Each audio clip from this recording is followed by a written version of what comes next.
Hello, guys, and welcome to the Sixth Podcast. Today I'm here with Alexis Spurgeon.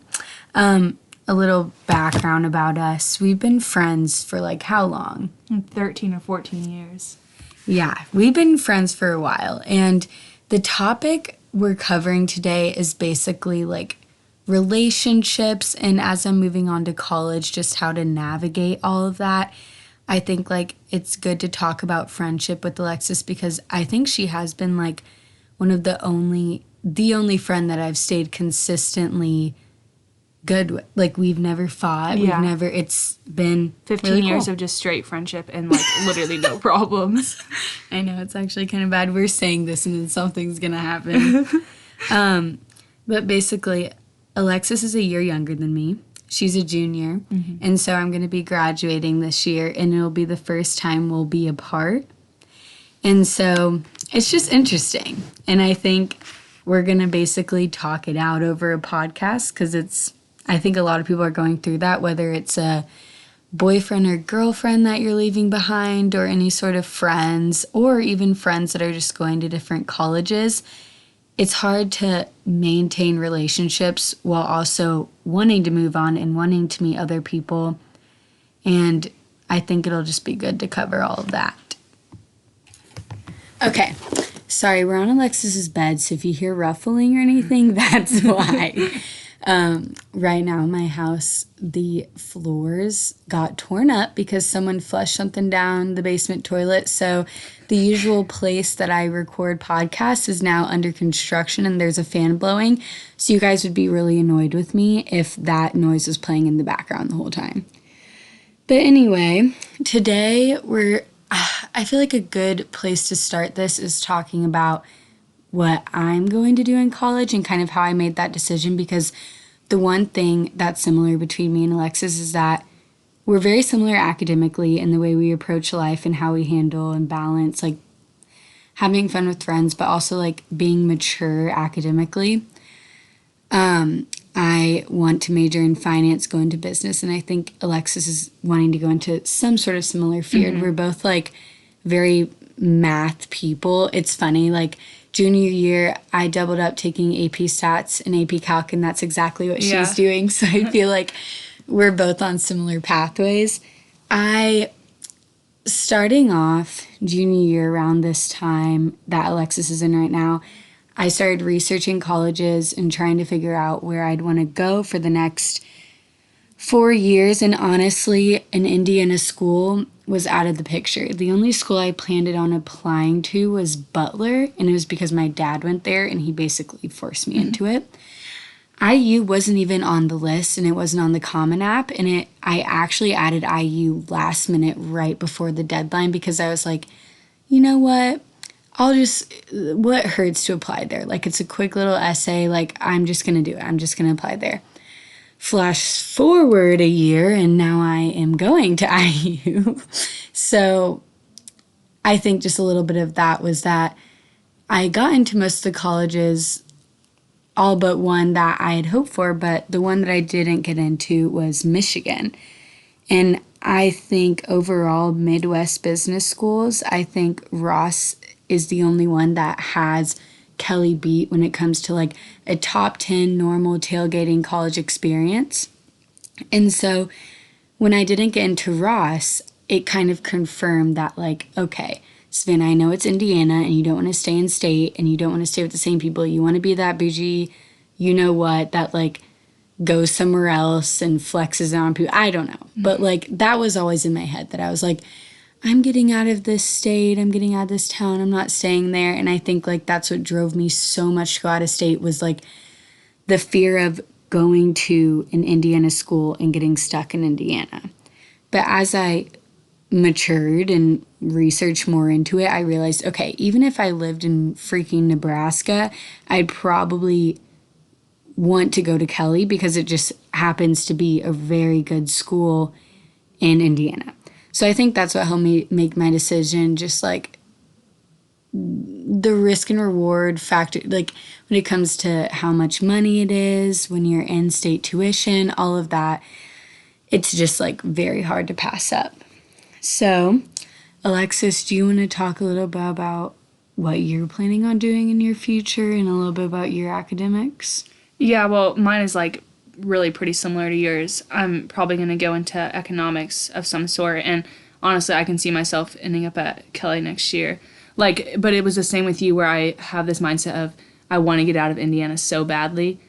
So I'm going to like Boston and the DC area to like look at colleges, but I think ultimately like Kelly is just too good and too non-expensive for you to really like want to pass that up, and I don't want to also like put the pressure on my parents to have to pay for some private school college, so I think I'll probably end up at Kelly next year. Yeah, I feel like it's the thing where it's like the idea of like being in the DC area and Boston area is so much cooler and more fun, but like I was actually with a friend of mine that lives in Colorado that applied to schools all around, and when he visited IU, he was like, this is the best campus by far and he like was deciding basically between IU, Boulder, Michigan. And so that kind of put things into perspective for me. I was like, oh, cool. Like IU is actually cool. It's like, actually, wow. Yeah. And that helps me a lot with it. I just feel like you grow up thinking, okay, everyone goes to IU and they just go to IU because they live in Indiana. And maybe that's the case for a lot of people, but we're special that we have the opportunity to go. Yeah, and like what I was talking about with my dad is like with Purdue and IU, both of those are really good state schools. Like we're so fortunate to have good state schools. Like if you go to any like a lot of other states, the state school options are just not as good. I was talking to Jackson and he was like, why are Midwest schools just like so much better? And I was like, because we live in the Midwest and there's nothing else there. So we physically have to have good schools or no one would go there. So that was funny. I want to talk about you and just your academics, and I want you to flex on everyone real quick. Not that, but like, I think Alexis is one of the few people who is able to maintain a social life and like have good friends and have fun, but also excel tremendously in school. Like, it is crazy. Yeah. Like, but what are you? Like, you're top 10. Yeah. You like hopefully I'll stay top 10. She took the SAT her first time and got better than all of us. Yeah. Like, well, yeah. No, honestly, it was like I didn't really expect myself to do that good, and then I did, and I was like, oh, okay. Like this is pretty cool. Like, yeah. And it's nice because like, and when I know like I can apply to Kelly and I'll get in, like I most likely would get in direct admission. Like it's nice to have that security of like knowing that I'll be fine. That's what I was, because I was also like, with the ACT, you took it the first time and you did so well, and so it was like you were like set, and knowing that is like nice. Mm-hmm. Like having that direct admission and have it be okay and you don't have to petition or anything is amazing. But I also feel like you have the opportunities where I feel like you could apply to out-of-state schools that are better than Kelly and get in. Where I don't feel like I had that. Like, I was good academically, but not to the point where I could apply to freaking Stanford and have some sort of chance. Yeah. But I feel like you could. And so it's like, might as well take those opportunities. Mm-hmm. No, yeah, and that's what, and I think when I was talking to my dad about that, it was kind of one of those things where we were like, I might as well, like, it really doesn't hurt, and like, I just want to have my options open, and, you know, I've done like all of this work, and I don't really want all of the work I did in high school to just go to waste, and I don't want all of like the hours that I spent studying to just be for nothing. That's what frustrates me so much, and I'll talk about this in my next podcast I'm recording, which is just like academic advice, but like the people that work so incredibly hard all throughout high school and throw so much away, like throw away half of the high school experience away because of their academics and end up going to the same school as me. And it's like, that's great, but you feel sick. Threw that all away. Yeah. But hopefully it'll show, like, once we get to IU or something or whatever, and we're graduating, like, top 10% of our class. Yeah. And, like, I know you want to do internships, like, right off the bat, like, summer internships, even, like, your freshman year. And so I think that will start to show, like, we'll still be able to separate ourselves from everyone else. And we'll have that, like, preparation that from all those classes and all that hard work that we did that will be set. And it also helps with scholarships and all that. Yeah. So, like, merit-based scholarships obviously play a factor. But, yeah, I just wanted to do this with you and record this with you because I feel like we're perfect examples of people that know how to do it right. Yeah. You know what I mean? Yeah. No, Not to be like that, but you know what I mean? Yeah. Okay. the next place we're going to go in this podcast is we're going to kind of talk about the friendship aspect of moving on and going to college. I think Alexis is at a very unique place where all of her best friends are graduating this year. Like my 3 best friends, all of us have known each other since middle school and been friends since middle school, and now it's like it's all over. And our friendship is so rare because, like, usually once you get out of elementary school, get out of middle school, like, you meet new people and you kind of branch out and find your own people. But we just kind of grew together, and it's cool. I like it a lot, and it's like, not a lot of people get to experience this. Yeah. So, like, the bond we have is very close. Like, it's not even questionable. You guys are more family to me than my family. And I feel like that's how it is with everyone. Like, I view you like a sister.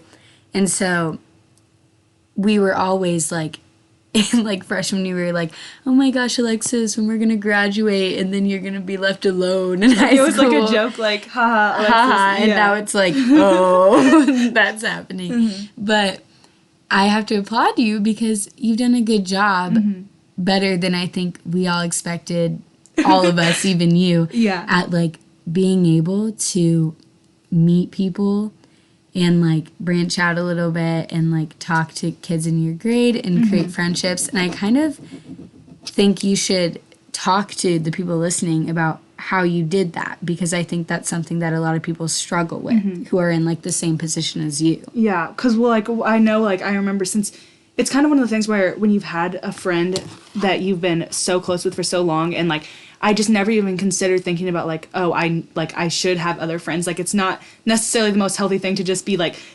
literally best friends with 3 people and never talk to anyone else. And so I think, like, there was a point in my high school career where, since it was like I only depended on you 3, I became, like, kind of socially anxious about stuff, and, like, I wasn't able to interact with people because I just had 3 close friends that I had just never even considered talking to other people, and so I didn't even really know how to interact with other people half the time. It's like, the thing is, like, when you find your people, like, it's so rare, but, like, when we would go and meet other people, I would be like, oh, you kind of are a bad person. And, like, yeah, you realize that other people, like, just, this is what people talk about when they talk about high school people and drama and stuff. And I'm like, I'm just going to stick with the people that cause no stress and drama in my life. And, like, it's hard because it's like, when you are so lucky to have met good people at such a young age, once you are forced to branch out, it's like, oh my gosh, nothing's gonna ever be the same. You know? No, and I was at that, and, like, for a while, like, I remember all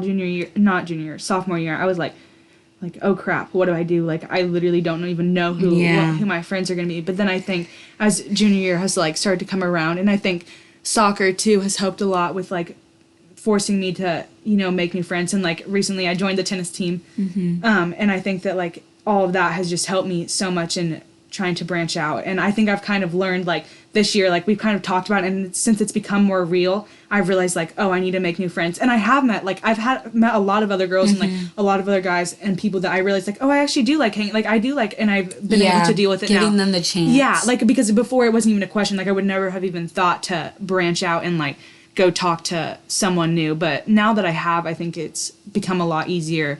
And I think just putting myself out there and, like, this is my advice, like, join the tennis team if you want. If you're scared you're not gonna have fun, join a club or a team. Like, that just helps so much, and I think it's making me a lot happier knowing that, like, I have people now for next year and stuff like that. Yeah, I think that when I joined the golf team, just like you, the tennis team junior year, it was, like, a good opportunity for me to, like, make new friends. Yeah. So you made a good point. Like, joining clubs and teams, it's the best way to do it. And then, like, you're also just distracting, like, with practice, you're distracting yourself. Like, after school, you have someone to keep you company and stuff like that. It's fun, Okay, so the next kind of thing that I want to talk about is just, like, the anxiety about leaving everything behind and moving on. Because especially when I was going out of state, I was like, I'm leaving all of my friends. And even now, we're all going to separate colleges. And it's like, it's so scary to imagine a life without the people I've grown up with. And I think we live in a very small town where everyone knows everyone. And it's like, really, everyone I see or talk to, we are friends. Like, we talk. Like, I'm able to have a conversation with them. And it would get me so anxious thinking about going to whatever college and trying to meet new people. Like, that freaked me out. And I think I kind of got over that when I realized everyone else is in the same boat. Like, we're all in that boat. And I feel like with you meeting junior friends and everything, like, everyone wants to make new friends. Everyone wants to do this in high school, but you're under the impression that you're going into some, like, ocean where everyone's already in their cliques. They don't want to talk to you. They don't do everything. But, like, you had no problem at all. Yeah. You put yourself out just a little bit, and, like, so many people came to you because I feel like it's like everyone wants to make new friends. Everyone wants a good, genuine friendship. And, like, people are wanting to go out of their way to meet new people. Like, you don't realize how little effort it takes to make new friends until you do it. Like, it seems scary and it seems like it's going to be a lot, but it really is not. It's not that bad. And I feel like I almost have to look at you for advice in this because I'm about to do what you did this year, which is, like, go out on my own, you know? But at least you get to prepare for it a little. But I'm kind of like, oh. Yeah, and, like, well, that's the thing with me talking about joining tennis team. Like, you're going to find a club or, like, something, or you'll go into sorority if you choose to do that, like, and you'll be able to find people, and it won't be that bad. Yeah. The question I kind of want to ask you, because I know how I'm feeling about leaving all of my friends and having to branch out, but I want to know how you're feeling about it, because I feel like all of us are kind of going to other colleges, so we'll be in the same boat, but I do feel like almost, like, left behind. Like, I want to know how you feel about it, you know? Yeah, well, like, honestly, it's so hard to talk about even now, because even just thinking about it is, like, making me so emotional. Oh, I love you. I love you. Sorry, guys, I'm giving her a hug. I think it's almost just, like, frustrating for me, because I just feel, like, so scared. I'm just so scared that it's, like, since I know you're going to be making new friends, and even though I'm making new friends in high school, it's, like, not the same. I just don't want you to go and find your people, and then me feel like I'm not your person anymore, or just even, like, and I know in Bloomington's not, like, it's, like, an hour drive away, but it's just, like, the idea of knowing I can't just, like, walk over to your house on a Thursday night and be, like, just want to sit here and, like, lay together and do homework together or something, because it's one of those things where it's, like, even though we say, like, oh, it won't be a big deal, we'll see each other all the time, it's not. Like, it's scary. And my mom talks about how, like, when she went to college, she thought, like, her high school friends were her friends, but, like, her college friends are who she keeps in touch with. Yeah. And that's scary. Yeah, and I don't want that. Like, I'm so scared of that happening, and I know it's different with us because we've been friends for so long, and I think it would be really hard for us to not at least still have somewhat of a friendship, but it's just the fear of that is, like, it's so bad. Like, when I think about it, it just, like, panics me. No, for sure. But I feel like that's what we're feeling about, like, everyone else graduating. But it's also like since you guys are graduating, like, you still have something, like, you have new and exciting stuff waiting for you, and you'll have your mind, like, since you're going to be doing something new, you'll have your mind to, like, you'll be doing other things, so your mind will be taken off of, like, like, the friends that you left behind, whereas me, I feel like I'm just going to be sitting there, like, all alone, like, oh my gosh, what do I do now? No, it is a stressful experience, but I feel like you're handling it very well. Well, and I don't think the people on this podcast, the people listening to this, realize literally my 4 best friends are seniors. My older sister, who, like, it's honestly one of my best friends. Like, I love my older sister so much. Savannah, Kat, KJ, my 3 best friends, and my sister are all leaving. Like, it's not, I have never really been friends with anyone in my grade until this year. Like, you guys are literally my... No, like, that's so scary. It's like literally everything is getting just, like, left, like, I'm getting, like, left behind from everything. But yeah. I feel like it sucks, and we've always said, Alexis, I wish you could just graduate early, I wish blah, blah, but, like, none of us would want to be in your position, and none of us can even imagine being in your position, and you're so unlucky that you have to be the unfortunate one that out of the friend group is younger. Like, that is just bad luck. But I feel like you're literally the trophy, like, you're the token of how to do it, though, because I feel like this year, even though we're still here, instead of you just hanging out with us a bunch, knowing that we're going to leave, so you have to get in time. Like, you're branching out, you're meeting new people, you're joining new clubs, you're doing everything you can. Yeah, I'm trying to make the breakup, or if we're gonna call this like a breakup, like I'm trying to like slowly make it like better and better. But it's like, I was so scared that you weren't gonna do it that way, and it's impressive. And I feel like everyone listening should take what she's doing and do it with yourselves, because it really does help. And in the case where if you're a senior graduating and your friends are graduating, reach out to people that you're going to be at the college with. Like, go ahead, like, go to the whatever Facebook page that college is and start texting girls and reaching out with them. And that's a way that you can kind of get a step ahead. Just like how Alexis is talking to more junior people, you can start talking to more college people so that it makes the transition easier. Like, I feel like that's a good parallel with how to do it. It applies to both of those situations. Yeah. Okay, guys. So I feel like you just listened to me and Alexis rant about how leaving each other is going to be terrible for about 30 minutes straight. But that's kind of how I wanted this conversation to go, just because I feel like not only does it give you guys an insight into my life, but it also shows you guys that, like, this is normal, and I bet everyone's going through it. So you guys can just act like you were a part of our crazy conversation that really had no end or actual conclusion to it. But this was like a therapy session for us, basically. Yeah, that's kind of how my podcast have started to go. Like, I originally was like, I'm going to give advice to people, but I feel like it's almost more comforting for people to hear me struggle and hear, like, I'm going through what everyone is going through. And, like, sometimes hearing someone talk it out and, like, say stuff that you've been feeling this whole time is, like, therapeutic. So hopefully this was how it went. And hopefully you guys enjoyed it enough and bared me and Alexis talking about how next year is going to be terrible. But yeah, any final thoughts, Alexis? I mean, no, we basically literally talked about everything. We basically just told our whole life story and our whole friendship together. But. Yeah. Okay, well, nice talking to you guys. Thank you. I love you. I'll talk to you soon.